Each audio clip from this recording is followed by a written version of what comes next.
أعوذ بالله من الشيطان الرجيم. الطلاق مرتان فإمساك بمعروف أو تسريح بإحسان ولا يحل لكم أن تأخذوا مما آتيتموهن شيئا إلا أن يخافا ألا يقيما حدود الله فإن خفتم ألا يقيما حدود الله فلا جناح عليهما فيما ابتدت به تلك حدود الله فلا تعتدوها ومن يتعد حدود الله فأولئك هم الظالمون فإن طلقها فلا تحل له من بعد حتى تنكح زوجا غيره فإن طلقها فلا جناح عليهما أن يتراجعا إن ظن أن يقيما حدود الله وتلك حدود الله يبينها لقوم يعلمون.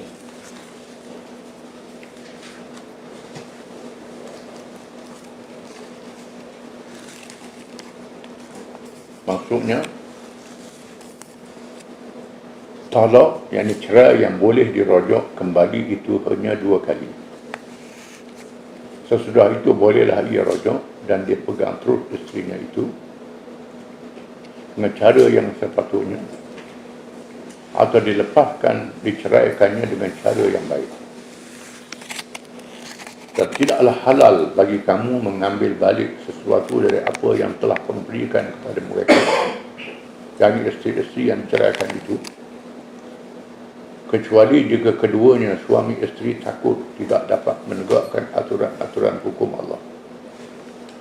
Oleh itu, kalau kamu khawatir bahawa kedua-duanya tidak dapat menegakkan aturan-aturan hukum Allah, maka tidaklah mereka berdosa mengenai bayaran tebusan talak yang diberikan oleh isteri untuk menebus dirinya dan mengenai pengambilan suami akan bayaran itu. Itulah aturan-aturan hukum Allah, maka janganlah kamu melanggarnya. Dan sesiapa yang melanggar aturan-aturan hukum Allah, maka mereka itulah orang-orang yang zalim. Sesudah diceraikan 2 kali itu, jika diceraikan pula bagi kali yang ketiga, maka perempuan itu tidak halal lagi baginya sesudah itu, sehingga ia berkahwin dengan suami yang lain. Setelah itu, kalau dia diceraikan oleh suami yang baru itu dan habis iddahnya, maka mereka berdua, suami lama dan bekas isterinya, tidaklah berdosa untuk kembali berkahwin semula, jika mereka kuat menyangka akan dapat menegakkan aturan-aturan hukum Allah. Dan itulah aturan-aturan hukum Allah, diterangkannya kepada kaum yang mahu mengetahui akan dan memahaminya.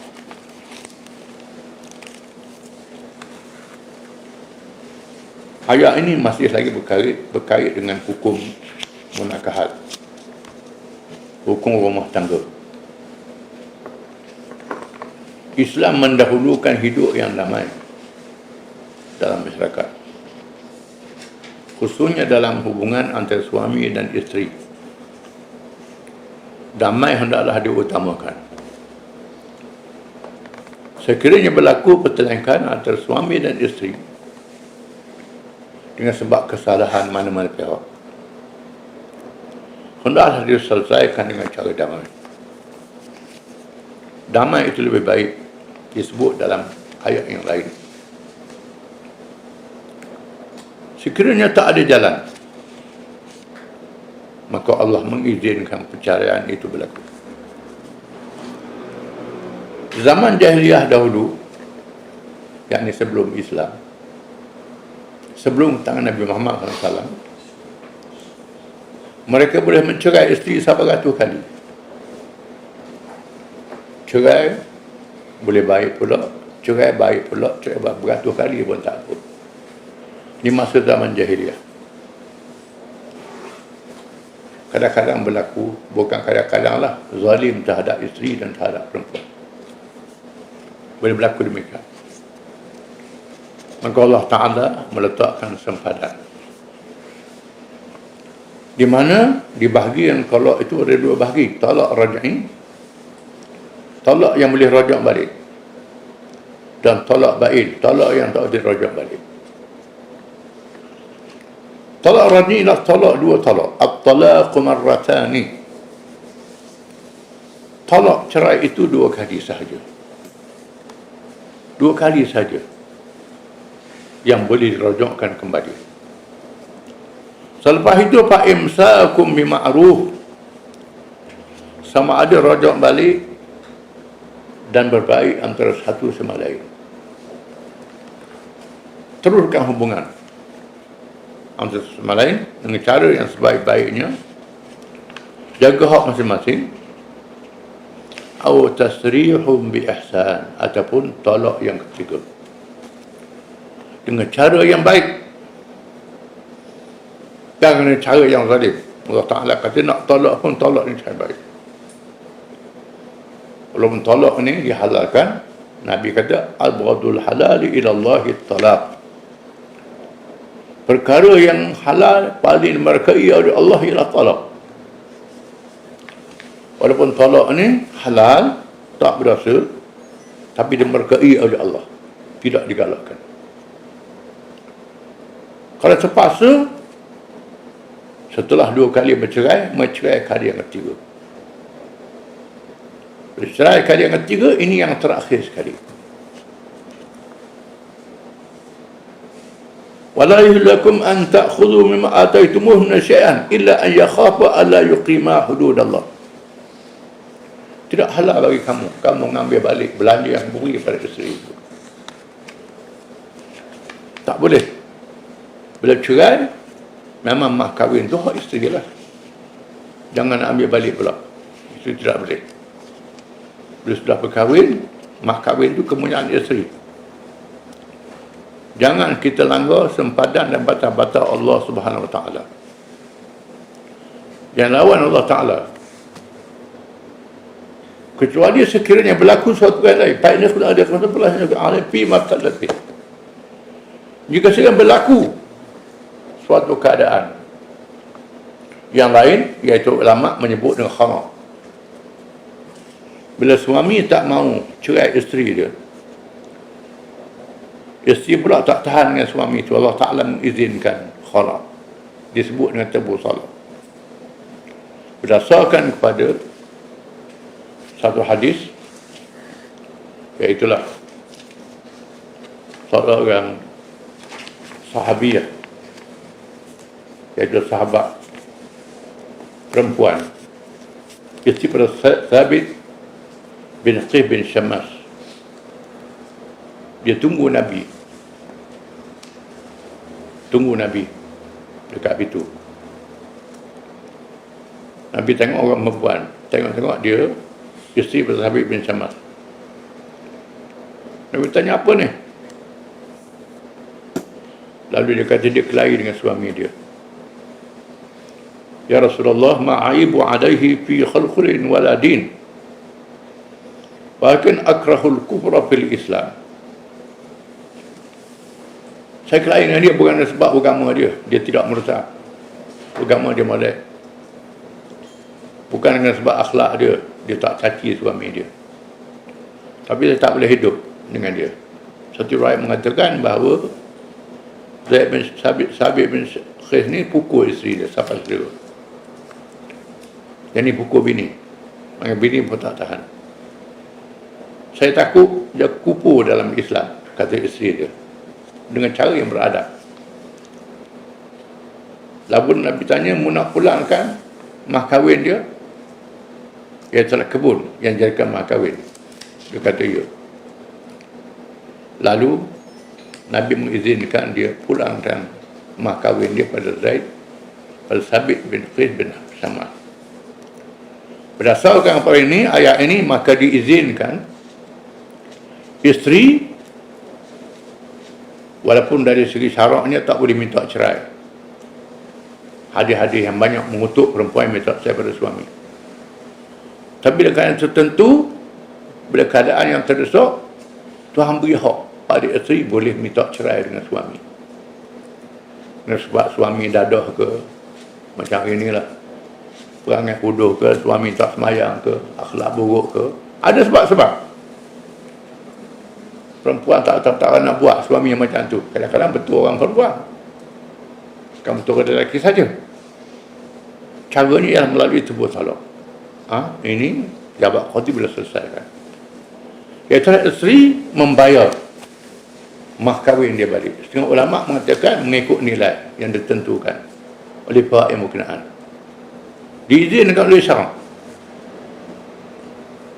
Ulama pula berkhilaf, adakah ini talak ataupun khalaq? Ada ulama kata khalaq. Ada ulama kata masuk dan cerai juga. Cerai talak satu bila rajak balik. Ada ulama kata khalaq ni tersendiri. Timbul khilaf dalam masalah iddah. Ulama mengatakan ini talak juga kerana iddahnya ialah 3 kali suci.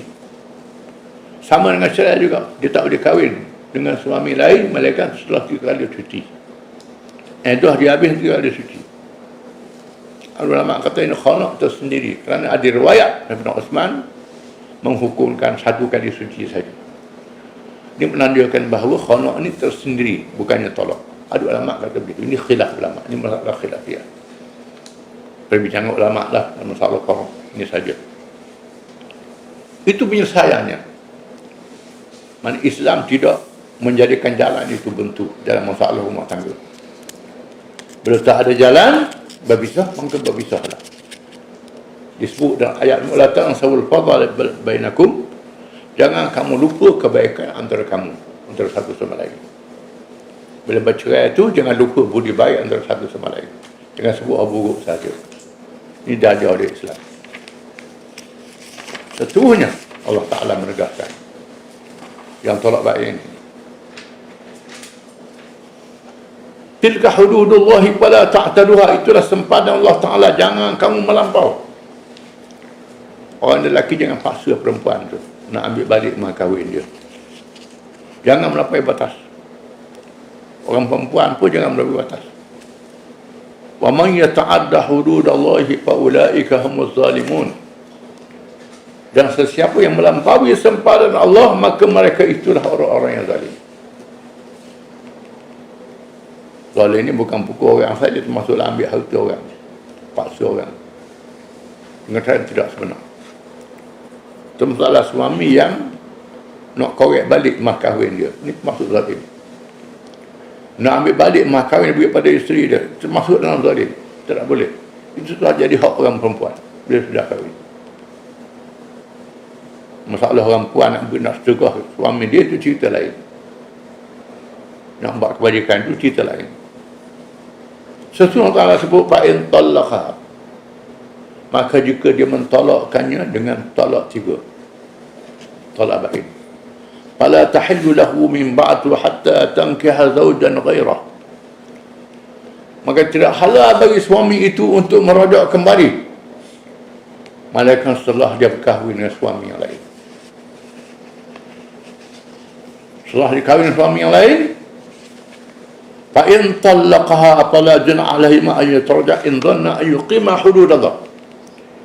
Sekiranya suami lain itu cerai isteri itu, dia nak baik semula isteri dia dulu, baru boleh. Berlaku begitu. Allah Ta'ala jadikan begitu. Dia berkelahi balik suami yang kedua, lepas tu dia bercerai. Wa tilka hududullahi yubayyinha liqaumin ya'lamun. Kalau dia berasa dia boleh laksanakan sepadan Allah, boleh baik pula, jaga akhlak baik, tak jadi salah nak balik semula pada suami asal. Dengan syarat dia sudah berkahwin dan cerai dengan suami yang kedua itu. Di sini timbul pula masalah. Ada orang cari pasal. Nak baik semula, orang panggil Cina buta. Bukan Cina buta, Cina celek. Saja beri nama Cina buta ni, istilah orang Melayu lah. Disebut muhallil. Berlaku cerai 3, maka dicarilah seorang, dia beri upah supaya berkahwin dengan isteri janda yang cerai 3 itu, supaya kahwin sekejap, lepas tu tolak, boleh kahwin dengan dia balik, beri upah pula. Ini menjadi perbincangan hangat di kalangan ulama. Jumhur ulama mengharamkan. Memang apakah ulama mengharamkan? Adakah nikah itu sah ataupun tidak? Kebanyakan ulama mengatakan nikah yang tidak sah. Mazhab Hanafi, mazhab Syafi'i, mazhab Hanbali, Maliki, dan sebahagian besar ulama Syafi'i mengatakan tidak sah nikah itu. Hanya sebahagian ulama Syafi'i mengatakan nikah itu sah. Upah itu haram. Syarak itu batal. Ini kau dhaif dalam masalah ini. Tapi banyak orang pakai kau dhaif ini kerana nak buat juga. Pakai kau dhaif ini. Nak macam mana? Malu-malu lah. Mengikut yang asasnya tidak sah. Kerana mereka yang mengatakan tidak sah itu berpandu pada hadis Allah. Dalam hadis, la'anallahul muhallilu wal muhallal. Allah Ta'ala laknat orang yang memberi upah Cina buta, yang kerja Cina buta, dia laknat oleh Allah Ta'ala. Ada hadis yang menyebut demikian. Dia sebut sekali. La'anallahu al-wasimah wal mustawsimah wal wasilah wal mutawsilah wal muhallilu wal muhallilah wa aklu riba wa muwakkiluh. Allah Ta'ala melaknat orang yang membuat tattoo di badan dan upah buat tattoo di badan, metok buat.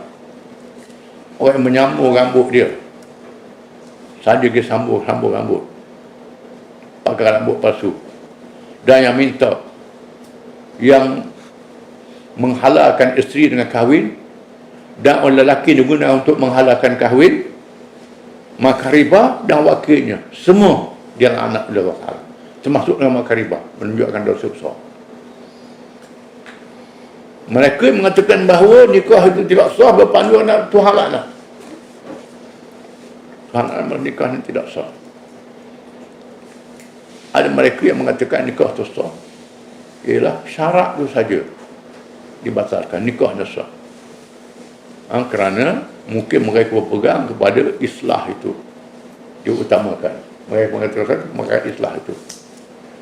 Kalau dalam mazhab Syiah kita sebut pasal nikah mut'ah, nikah dalam qada yang tertentu. Mazhab Syafi'i pula nikah Cina buta, seri lah. Ada berlaku mazhab ini, kita kena faham mazhab ni. Cuma dalam bab ini kita mesti mencari hujah yang lebih kuat, yang lebih kuat. Dengan sebab itu, oleh kerana amalan ni ada hadis yang melaknatnya, maka sangat tidak digalakkan. Kalau orang buat pula, kita tak boleh kata apa. Kerana ini masalah korok saja, masalah cabang yang menjadi perbahasan para ulama dalam kitab-kitab fiqh yang tak serta siapa bila-bila.